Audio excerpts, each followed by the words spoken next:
Imagine for a second that you're trying to read a book. And I don't mean, skimming a magazine while the TV is on. I mean, you are deep in the weeds of something incredibly dense. Okay, I'm with you. Maybe it's Kant's critique of pure reason. Or maybe you're trying to wrap your head around a manual on advanced quantum mechanics. You're holding these complex variables in your head, following the logic, building this whole mental Right, model. total focus, silence in the room. Yeah. I'm picturing it. Now, imagine that while you are doing this, there's a person standing right next to you, tapping you on the shoulder. Tap, tap, every 3 seconds. Hmm. And every single time they tap you, you have to look up, listen to what they want, maybe answer a quick question, and then try to go back to your sentence. That sounds awful. Just a complete nightmare. I'd lose my place immediately. Oh, it gets worse. It's not just the person. There's also a timer going off in the kitchen that you have to reset every minute. Your phone is buzzing in your pocket with notifications. And here's the rule. You cannot ignore any of them. Every single time a buzzer goes off or a shoulder is tapped, you have to put a bookmark in the page, deal with the distraction, and then, and this is the really hard part, remember exactly where you were in that complex thought process. That is a recipe for a nervous breakdown. You wouldn't just lose your place. You'd never finish the page.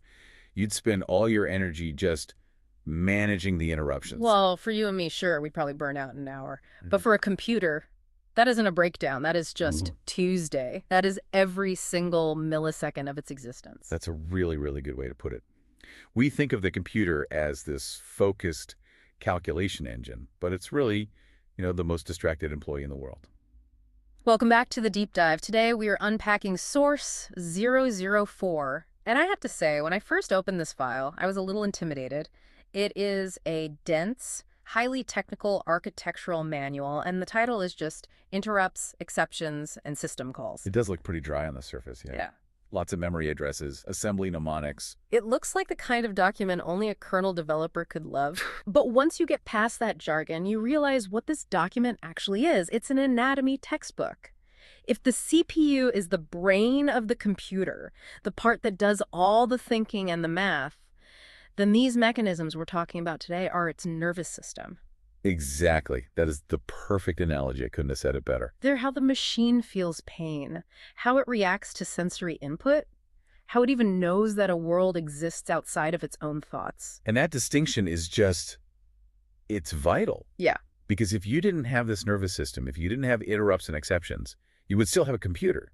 You'd have a very powerful CPU. But it would be, well, it would be autistic in a strictly clinical sense. It would be entirely internal. Completely. It could calculate pi to a billion places, but if you move the mouse, nothing would happen. If a network packet arrived with a new email, it wouldn't know. It would sit there crunching numbers until you physically pulled the plug. So our mission today is to take this technical manual and reveal how that nervous system actually works. We're going to trace the path from a single physical voltage change on a wire all the way to the software running on your screen. And we're going to bust a few myths about multitasking along the way. I'm ready. It's one of those topics that, even experienced developers sometimes take for granted, so it's definitely worth going deep into the plumbing. Let's start with the fundamental problem that Source 004 lays out right at the beginning. The problem of the asynchronous world. Right. The outside world. Which is just some fancy terminology for it. The world is chaotic and it doesn't care about your schedule. Pretty much, yeah. That sums it up. The CPU runs on a clock, right? Tick-tock, tick-tock, billions of times a second. It is perfectly synchronized. But the user? I press a key on my keyboard whenever I feel like it. I don't wait for the CPU clock. Right. A network packet arrives whenever it finally gets through the cable. These events are completely unpredictable. They're asynchronous. They happen totally outside the timeline of the code being executed. So the million-dollar question is, how does the operating system actually know that something happened? If I press the A key on my keyboard, how does the chip inside the computer know I did that? Well, historically, and the source document is great about showing this evolution, there are really only two ways you can possibly do it. You have the old way, and you have what you call the nervous system way. The old way being polling. Polling, which is exactly what it sounds like. The source compares this to checking the fridge. And I have to say, I felt personally attacked by this analogy because I do this constantly. Don't we all? Walk us through the fridge scenario. Okay, so you're hungry, you want a snack, you walk to the kitchen, you open the fridge door, you look inside, there's nothing good, just, some old mustard and a piece of celery. So you close the door, you go back to the couch. 10 seconds later, what do? You go back to the fridge. You check again. Exactly. You check again. Maybe some pudding materialized. No, so you go back to the couch. You're stuck in this loop. And that is polling. In the computer world, the CPU stops whatever useful work it was doing, calculating a spreadsheet, rendering a video, and it turns its attention to the keyboard controller and asks, hey, did anyone press a key? And the keyboard says no. No. So the CPU goes back to work. A microsecond later, it stops again. How about now? Nope. Now, still no. When you describe it like that, it sounds incredibly, profoundly inefficient. It is wildly inefficient. Think about the energy cost. In your fridge analogy, you are physically walking back and forth. You're burning calories. You aren't reading your book or watching TV. You're just managing the state of the fridge. And the source makes a really big deal about this when it talks about power states. Huge. This is the absolute killer for modern devices. If a CPU is polling, it is running at 100% active duty. It is checking registers constantly. It can never go to sleep. It can't rest. It can never drop into a low-power idle state. If your iPhone worked this way, your battery would die in about 20 minutes. Because it's constantly spinning its wheels, just asking, are we there yet? Are we there yet? Precisely. In a world where we care about mobile battery life, or even just heat generation in a giant server farm, pure polling is a complete non-starter for most things. For most things. I caught that. Because the document throws a curveball here. It says polling isn't always bad. In fact, it says sometimes it's actually the best way. Yes, and this is where we separate the junior engineers from the seniors. It's not about good versus bad, it's about context. It's all about frequency. Explain that. What do you mean by frequency? Okay, let's go back to the fridge. If you check the fridge once an hour and it's empty, you wasted a trip. But imagine you're at one of those sushi boat restaurants. Okay, I love this. I'm there. And the little boats are coming by fast. Like 5 plates a second are just zooming past you. If you sit down and look at your phone, you're going to miss the good sushi. The event frequency is so incredibly high that the most efficient thing to do is just stare at the track. You don't look away. You pull the track continuously because you know the data is coming any second. So if the data rate is high enough, the cost of checking is justified because you're almost guaranteed to find something every time you look. Exactly. The source puts the number somewhere around 100,000 events per second. Yeah. If you have a device like a super high-speed network card in a data center that is receiving data that fast, polling is actually faster. How is it faster? Well, it creates predictable latency. You're already at the fridge, so you grab the pudding the instant it appears. You don't have to wait for someone to ring a bell and then walk to the fridge. You're already there. But for my keyboard, that's not a high-speed device. Your keyboard is slow. So slow. Even if you are the fastest typist in the world, you are generating maybe, 10, 15 events a second? To a computer that runs at 3 gigahertz, you are practically frozen in time. You're like a geological era. So it makes zero sense to poll me. Zero. So for the slow stuff, the mouse, the keyboard, the hard drive, we use the nervous system way, the event-driven model. Source calls this the doorbell concept. And it's the perfect foil to the fridge. Instead of checking the front door every 10 seconds to see if your friend has arrived, you just think it. You install a doorbell. You go sit on the couch. You read your book. You fall asleep. You do whatever you want. The CPU is free. And when the friend arrives, we push the button. Ding dong. An event happens. Now, let's get a little more technical. What is the ding dong? Because we aren't talking about sound here. What's happening physically? Physically. It is a change in voltage. This is the magic of the hardware-software interface. Your keyboard is connected to a specific pin on the motherboard. When you press a key, the keyboard controller asserts a voltage on that pin. It sends a little electrical spike. And that spike travels to the CPU. It travels to the interrupt controller, which we'll definitely get to, but effectively, yes. It hits the CPU. And here is the absolute key. That signal forces the hardware to react. It's not a polite request. It is a command. So the CPU is deep in its calculations, adding numbers, and suddenly, zap. Zap. The hardware itself says, stop, right now. Put down the book, answer the door. The source lists some massive advantages here. I mean, obviously, efficiency is number one. Right. If no one is ringing the doorbell, the house is completely silent. The CPU can execute a HALT instruction. It literally stops the clock in parts of the chip. It consumes almost zero power. It just sits there waiting for that electrical spike. This is how sleep mode works. This is why your laptop can sit in sleep mode for days. It's just waiting for the lid open interrupt or the power button interrupt. But, there is no such thing as a free lunch. The document spends a lot of pages talking about the overhead of interrupts. And this is the trade-off. It always comes down to a trade-off. Think about the doorbell again. If you are deep in that philosophy book and the doorbell rings, what happens to your brain? I lose my train of thought. I definitely have to put the book down. You do. You have to physically get up. You have to mark your page. You have to walk to the door. You have to switch contexts from understanding can't to greeting the pizza guy. Yeah. Then you deal with the pizza. Then you walk back. You sit down. You have to remember, wait, what was I just reading? Where was I? It takes a minute to get back into the flow. It does. And computers have this too. I thought they were instant. Oh, they have it bad. It's called context switching and cache pollution. Cache pollution. That sounds nasty. It is. The CPU has this ultra-fast memory called the cache, right? It keeps all the data for your current task right there, ready to go.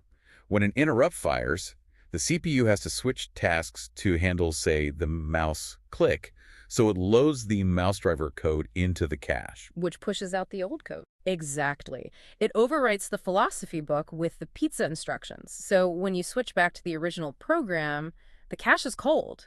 The CPU has to go all the way out to main RAM to fetch the data again, and that is slow. Incredibly slow.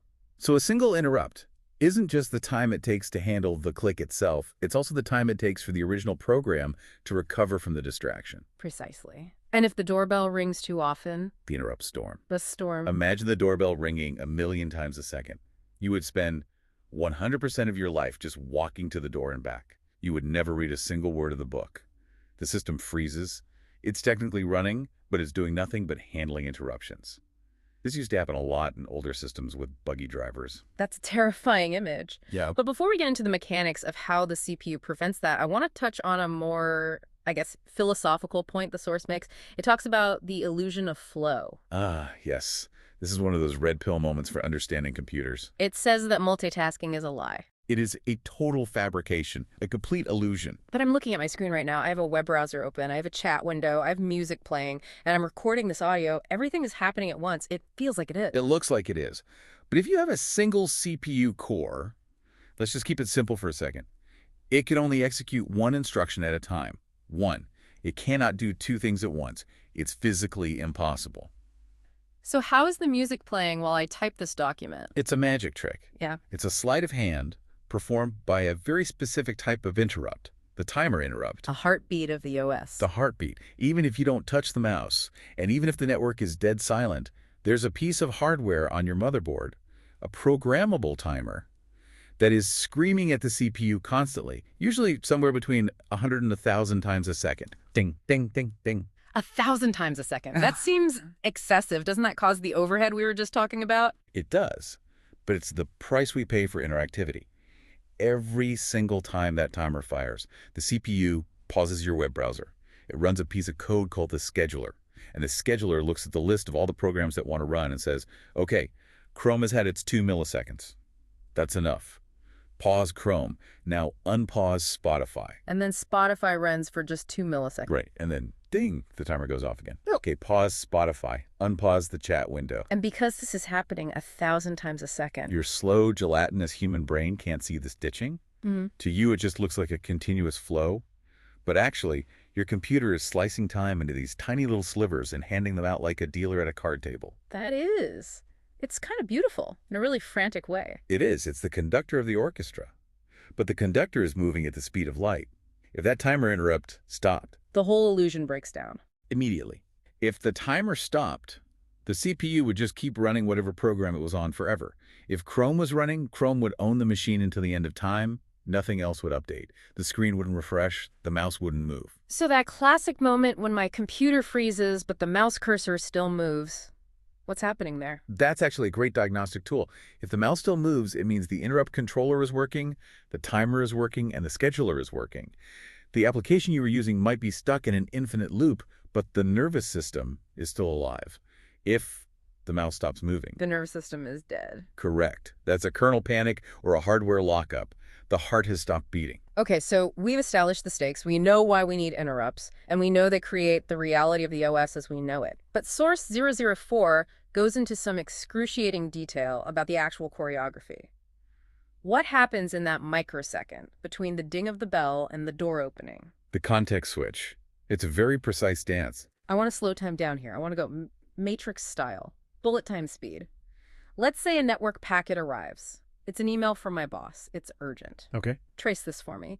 From the wire to the screen, phase by phase as the document lays it out. All right, let's freeze the clock. Phase 1 and 2, assertion and the controller. The network card, or NIC, gets the data. Right. So the NEC has a little buffer on it. It fills up with the email data, it checks its settings and says, okay, I have data and I'm allowed to interrupt. It then raises the voltage on its assigned interrupt line, its IRQ. It screams, hey, into the void. But that line doesn't go straight to the CPU, right? You mentioned there's a bouncer at the club. Correct. If every single device talked directly to the CPU, it would be absolute chaos. The lines all go to the interrupt controller. And the source mentions a few acronyms here, the PIC, the APIC, the GIC. Yeah, they've evolved over time. In the old days, it was the Programmable Interrupt Controller, the PIC. It was a simple chip. Now, on by 86, it's the APA, the Advanced Programmable Interrupt Controller. On ARM, it's the GIC, the Generic Interrupt Controller. But their job is fundamentally the same. They are the triage nurse in the emergency room. The triage nurse. I like that analogy. The signals come pouring in. The controller asks two fundamental questions. Question 1, are you masked? Masked, like wearing a disguise. Like muted. The OS can tell the controller, you know what, I don't want to hear from the sound card right now. So if the sound card rings its bell, the controller just blocks it. It doesn't even pass it on to the CPU. Why would it do that? It might happen during system initialization or if a driver crashes. The OS will mask the interrupt to prevent an interrupt storm from a broken device. Okay. And the second question. What is your priority? Priorities matter. They are vital. If the nuclear meltdown warning sensor is ringing and the mouse click is ringing at the same time, the controller needs to know which one to send to the CPU first. It compares the priority of the incoming signal against the current priority of the CPU. So if the CPU is already doing something incredibly important, the controller might say, take a number, wait in the lobby. But let's assume your boss's email is important enough. The controller decides to let it through. It forwards the signal to the CPU's core logic. Which brings us to phase 3, CPU acknowledgement. The CPU feels the voltage. It does. But source 004 highlights this in bold. It's a critical detail. The CPU does not stop immediately. It doesn't. I thought you said it was a command. It is, but the CPU has to maintain order. It has to finish the current instruction it's working on. Instructions are atomic, indivisible. Imagine the CPU is in the middle of a simple ADDA B instruction. It has loaded A into a register. It hasn't loaded B yet. If you stopped it right there and switched to the email handler, you'd have a half-finished math problem just hanging in the air. And when you came back later, the CPU would be completely confused. Wait, I have A here, but what was I doing with it? It would crash the program. So the hardware guarantees it will finish the addition. It completes the micro-ops. Then, before it fetches the next instruction from the philosophy book, it checks its interrupt pin.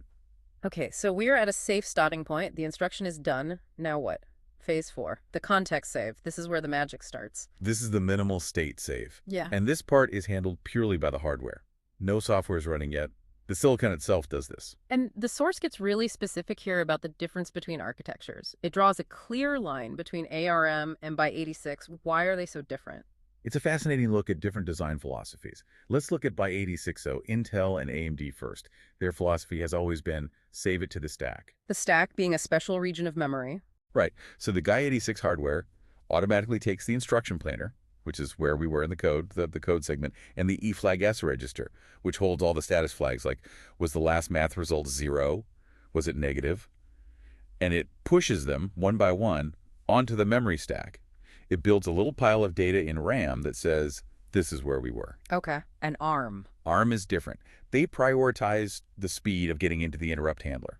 They realize that writing to RAM, even fast RAM, can be slow. So ARM CPUs have a feature called banked registers.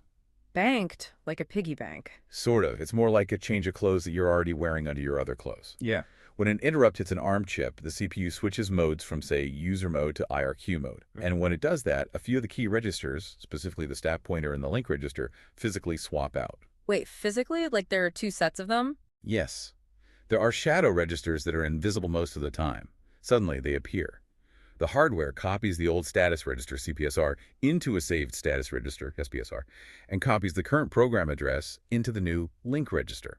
It all happens inside the CPU's own registers, almost instantly. So it doesn't have to write to external memory for that initial save. For those specific critical items, no, it's much faster. Why doesn't die86 do that? Legacy, mostly. By86 is a CISC architecture complex instruction set. It evolved from chips in the 70s where stack manipulation was the norm. ARM is RISC, reduced instruction set, designed much later with a focus on this kind of efficiency. But the goal for both is exactly the same. Preserve the crime scene. We need to save that minimal state so that when we eventually return, the software has no idea it ever left. So we saved the bookmark, we saved the status flags, but the CPU still doesn't know what it's supposed to do. It just knows something happened. Right. It needs a map. This brings us to Phase 5, vector dispatch. The vector table. Think of it as a phone book, a very short, very specific, very important phone book. Every single interrupt has an ID number. The timer might be ID 0. The keyboard might be ID 1. The network card might be, say, ID 42. So the CPU takes the number 42 from the controller. And it looks up entry 42 in the vector table. This table sits at a very specific known place in memory. On ARM, it's often right at address 0x00000 or 0xFFFF000. On by86, it's pointed to by a special register called the IDTR. And what's inside entry 42? An address. A memory address is the address of the code that knows how to handle network cards. So the CPU takes that address, loads it into its program counter, and jumps. And now, finally, we are running software. Finally, we're entering the interrupt service routine, or ISR. But we aren't quite safe yet. We've landed in a little entryway called the stub. It's a tiny piece of assembly code. So you see, the hardware saved the minimal state. It saves your place in the book, but it didn't save your scratch pad. The general purpose registers. Exactly. The registers where the CPU does its actual work, R0 through R12 on ARM or EBX on by86. The main interrupt handler, the C code, is going to need those registers to do its work. It needs to do math. It needs to move data. If that handler overwrites register 1 and your philosophy program was holding the number pi in register 1, pi gets overwritten and the program breaks. And when you go back, your math is wrong. The universe breaks. So the stub's job is to save everything else. It backs up the whole van. It pushes all the general purpose registers onto the stack. This is software doing this now, not the hardware. It saves them one by one. Only then, when everything is completely safe, does it call the actual C function, network packet handler. The C code runs. It sees the email, it copies the data to a buffer, it tells the OS, hey, new mail, and then what? Then we hit phase 7, the restore. The movie runs in reverse. We just unwind everything we just did. Exactly. The C function returns to the stub. The stub then pops all those general purpose registers back off the stack, carefully putting pi back into register 1. And then finally it executes the magic instruction. IRET on by86, which stands for interrupt return, or something like SABSPC LR on IRM. This isn't just a normal return command. It's a time travel command. It atomically restores the program counter and the status flags, and it drops the privilege level from kernel mode back down to user mode, all in one go. And boom, we are back in the browser reading the philosophy book, having no idea that we just spent 5,000 CPU cycles processing a network packet. Exactly. To the user program, 0 time passed. Or rather, time passed, but no instructions executed from its perspective. The source mentions the performance cost here, and it's just staggering when you think about it. It is. Just the overhead, that entry and exit dance we just described, is somewhere between 200 and 500 CPU cycles. That's not doing any useful work. That's just the tax you pay to handle the interrupt. And this happens thousands of times a second.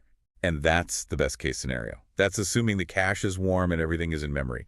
If the interrupt handler forces the CPU to fetch data from main RAM, or if stepping on the cache line slows down the user program later, the real cost is much, much higher. It's why high-performance computing people are completely obsessed with things like interrupt coalescing or pinning interrupts to specific cores. They want to minimize this dance as much as humanly possible. Let's dig into the hardware nitty-gritty a bit more, part 3 of our outline. The source distinguishes between edge-triggered and level-triggered interrupts. This seems important. The electrical engineer's favorite debate. This goes way back. Explain this to me like I'm 5. What is the difference? Okay. Edge-triggered is a single clap. Clap. You heard it? Loud and clear. Good, because I'm not clapping again. So it's fast. It's simple. Very fast. The hardware detects the transition of the voltage from low to high. That's the rising edge. It fires one single time, and that's it. What are the pros and cons? Pro. It's very efficient. It's a fire and forget signal. Con. If you were in the bathroom when I clapped, you missed it. It's gone. If the handler is sloppy, say 2 packets arrived back to back, but the handler only checked for 1 and then exited, The second packet is lost forever. The edge already happened. Okay, so what's level triggered? Level triggered is a fire alarm. Beep. Doesn't stop. It does not stop until you go to the device itself and turn it off. Yeah. The line stays high, the voltage stays active, as long as the device needs attention. That seems safer, more robust. It is much more robust. You can't miss it. If the CPU ignores it for a second, because it's handling a higher priority interrupt, the line is still screaming when the CPU comes back. But it has a deadly, deadly flaw. What's that? The interrupt storm. We mentioned that earlier. Walk me through the mechanics of a storm with level triggering. How does that actually happen? Okay, so the line is high, the alarm is beeping, the CPU pauses, runs the interrupt handler. The handler's job is to talk to the device and say, okay, I got the message, you can stop beeping now. But what if there's a bug in the driver? If the driver forgets to acknowledge the device, or maybe it crashes before it can, the device keeps beeping. The handler finishes its work, executes IRET. The CPU returns to the main code. It's about to execute the next instruction, but first it checks the interrupt line. And the line is still high.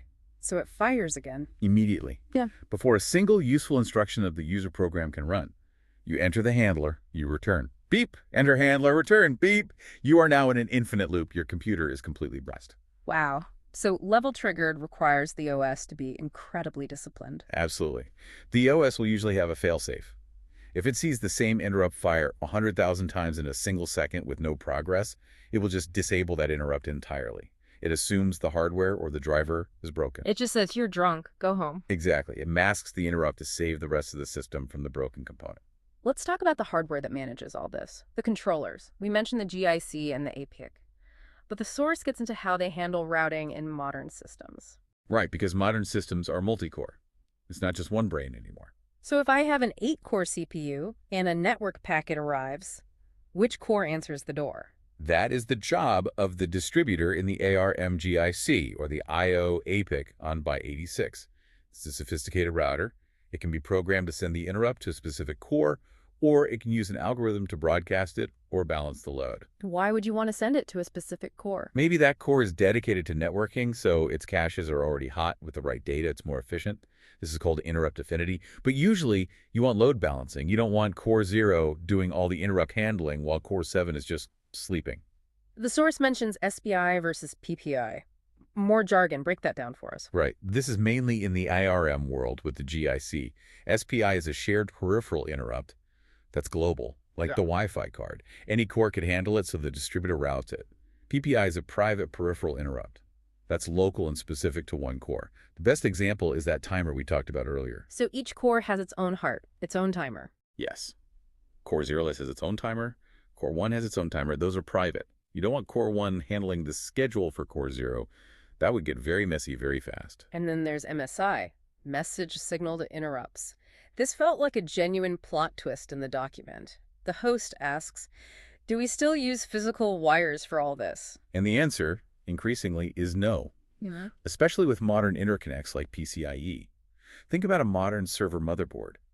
You might have thousands of devices if you count all the virtual functions on a network card or a GPU. You can't run thousands of little copper wires to the CPU. It's physically impossible. You'd turn the motherboard into a rat's nest.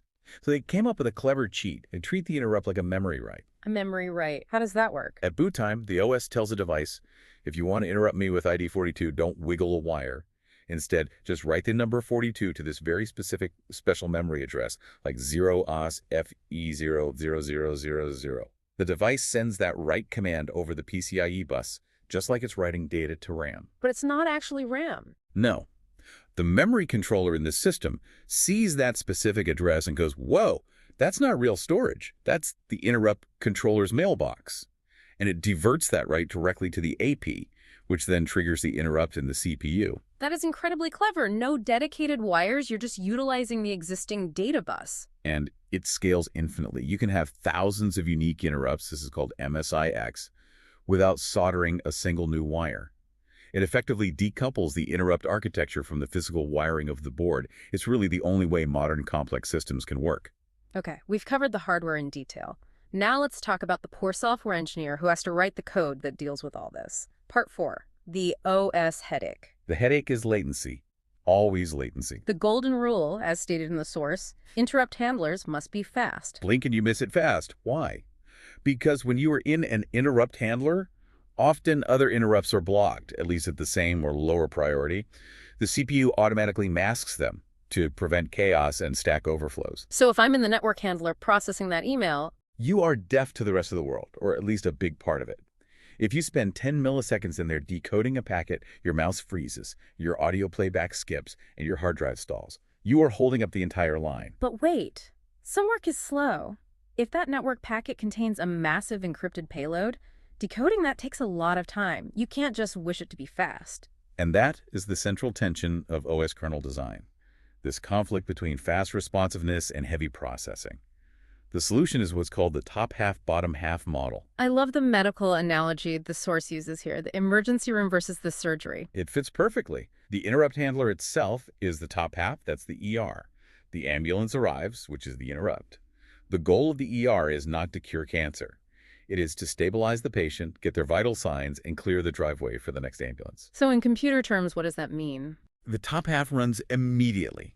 In that high priority, interrupts disabled context. It does the absolute minimum work. It acknowledges the hardware to stop the beeping.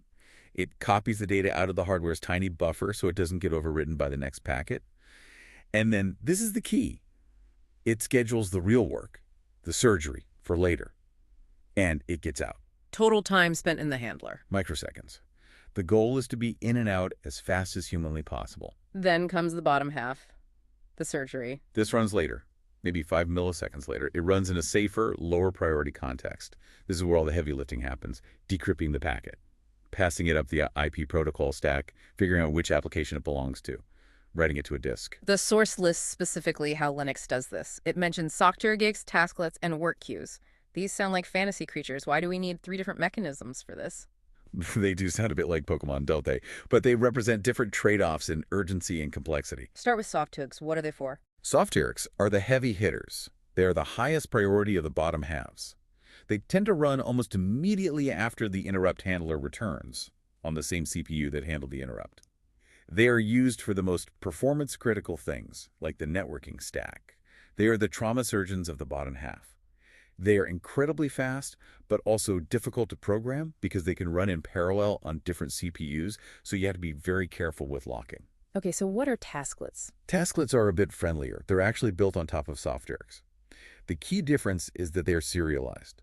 That means the same tasklet won't ever run on 2 CPUs at the same time. This makes writing drivers much, much easier because you don't have to worry as much about complex locking and race conditions. And work queues. The source calls this the luxury option. Why luxury? Work queues. The reason they are a luxury is because they run in what's called process context. Explain that. What is the difference between interrupt context and process context? It seems like a vital distinction. It is the #1 concept that trips up new kernel developers. Process context means the code is associated with a specific task or a thread. It has a task struct in Linux. It can be scheduled by the scheduler. It can be put to sleep and woken up later. And interrupt context. That's the top half and the soft errors. Interrupt context is the void. It has no owner. It is borrowing the CPU from whatever poor program happened to be running when the interrupt's fired. And because it has no owner, it absolutely cannot be put to sleep. Why not? Think about it. If you put an interrupt handler to sleep, who do you wake up later? There's no task to wake up. You would effectively freeze the kernel because the code path is just lost. So in the top half, or in a soft Eric, you absolutely cannot sleep. You cannot wait for a lock. You cannot try to read from the hard drive. Correct. You can't do anything that might block. But a work queue, that's just a regular kernel thread. It's a process. So if a work queue needs to write to the disk and the disk is busy, the work queue can say, okay, I'll sleep. Wake me up when you're ready. The scheduler just switches to something else. It's safe. It's the scheduled elective surgery of the OS world. So the rule of thumb is, if you need to do something that might block or take a long time, use a work queue. If you need raw speed, use a softer. Exactly. Okay, let's pivot. We've been talking about external events this whole time, things happening to the CPU from the outside world. Now let's talk about part 5. When the CPU screams at itself, exception. Internal events. The call is coming from inside the house. The source draws a very hard line here. Interrupts are asynchronous, coming from a device to the CPU. Exceptions are synchronous, coming from an instruction to the CPU. Right. An exception happens because of the instruction you just tried to execute. It is directly and predictably tied to the code flow. The taxonomy of errors here is really helpful. The source breaks it down into 3 types: Traps, faults, and aborts. Let's start with a good one. Traps. Traps are intentional. They are the good exception. Why on earth would I want to cause an exception intentionally? To talk to the kernel. Think about it. Your web browser runs in user mode. It has no permission to touch the hard drive or the network card directly. That would be a massive security nightmare. So when it wants to save a file, it has to ask the kernel for permission. How does it ask? It can't just call a function in the kernel, right? They are in different memory spaces, protected from each other. Exactly. You can't just jump there.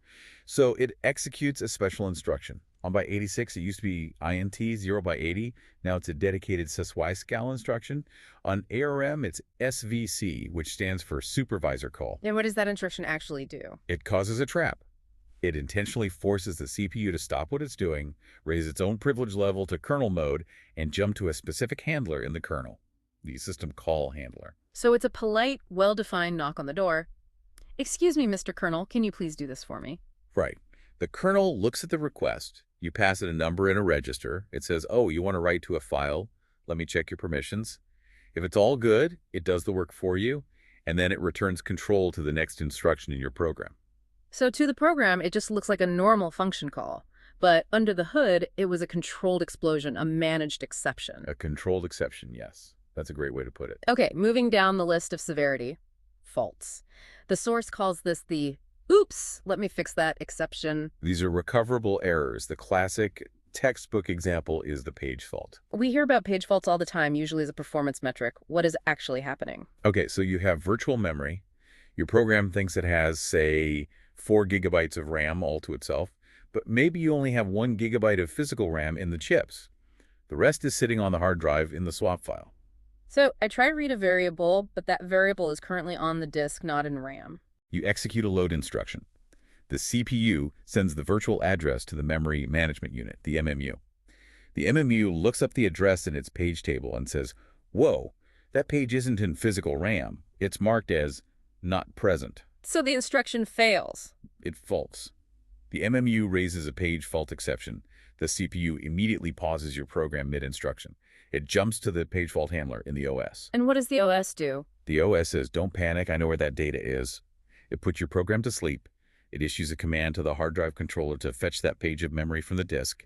It waits. And this takes millions of cycles, an eternity. An absolute eternity in CPU time. Once the data finally arrives, the OS loads it into a free slot in physical RAM. It updates the MMU's page table to say, okay, the data is here now, and then this is the magic part. It returns control to your program. To the next instruction. No, to the same instruction, the one that failed. It effectively rewinds time and lets it try again. It does. It tells the CPU to retry the load instruction. And this time, because the data is now in RAM, the MMU says, come on in, and the instruction succeeds without a problem. That is incredibly cool. Your program never even knew it failed. It just felt a slight mysterious delay. It's the backbone of modern computing. It allows us to run games that are larger than our physical RAM. It handles the entire illusion of infinite memory. Okay, but then there's the third, final category. Aborts. The game over exception. The unrecoverable one. The blue screen of death. This is when the hardware detects something so fundamentally broken that it cannot be fixed. A machine check exception could mean your RAM stick is physically corrupted. The processor bus is sending garbage. Or, my personal favorite, a double fault. What's a double fault? That's when you crash while handling a crash. The CPU has a problem. It tries to jump to the exception handler. But calling the handler causes another crash, maybe because the stack is completely corrupted and it can't save its state. A crash within a crash? It's like Inception for errors? The CPU basically gives up. It raises a triple fault, which on most systems causes a hard immediate reset. The computer just reboots instantly without warning. Or the OS catches the double fault and panics. Right. It triggers a kernel panic. The OS makes a conscious decision to protect the integrity of your data by stopping everything immediately. If it kept running with a corrupted stack, it might write garbage to your disk and corrupt your entire file system.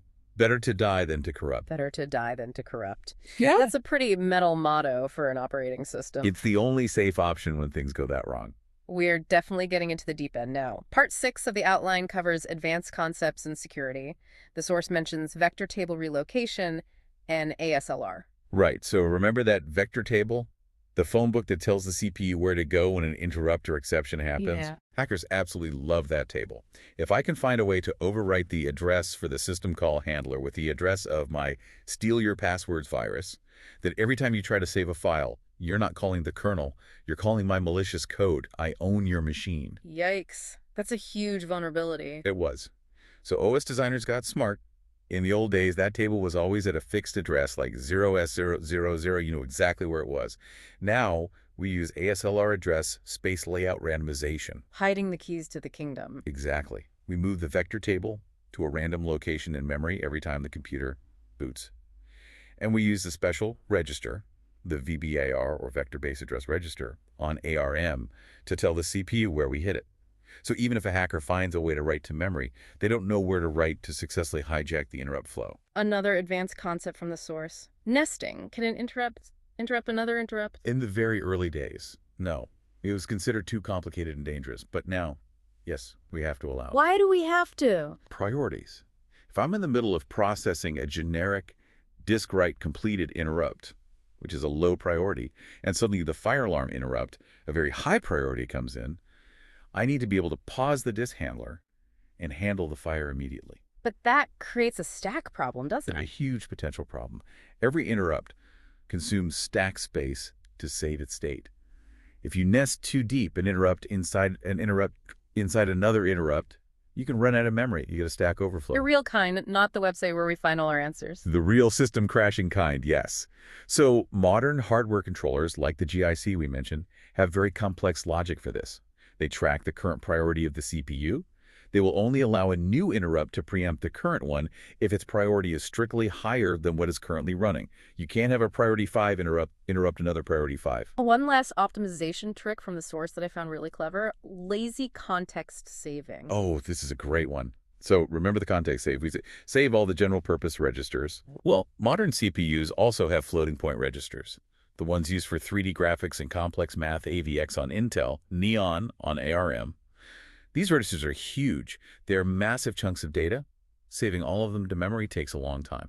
And most interrupt handlers. Don't do any floating point math. A network driver just moves data around. It doesn't need to calculate trigonometry. So the OS plays a trick. It doesn't save the floating point registers when an interrupt occurs. Instead, it disables the floating point unit, the FPU. It just turns it off. Effectively. If the interrupt handler, for some strange reason, tries to do floating point math, it triggers a fault exception, specifically a device not available fault. The OS catches that fault, says, oh, you actually needed it, saves the registers then, enables the unit, and lets the handler continue. So it only pays the performance cost if it absolutely has to. Lazy is efficient. Yeah. In 99.9% of cases, the handler doesn't need math. So we save those hundreds of cycles on every single interrupt. So we've unpacked this incredibly complex dance.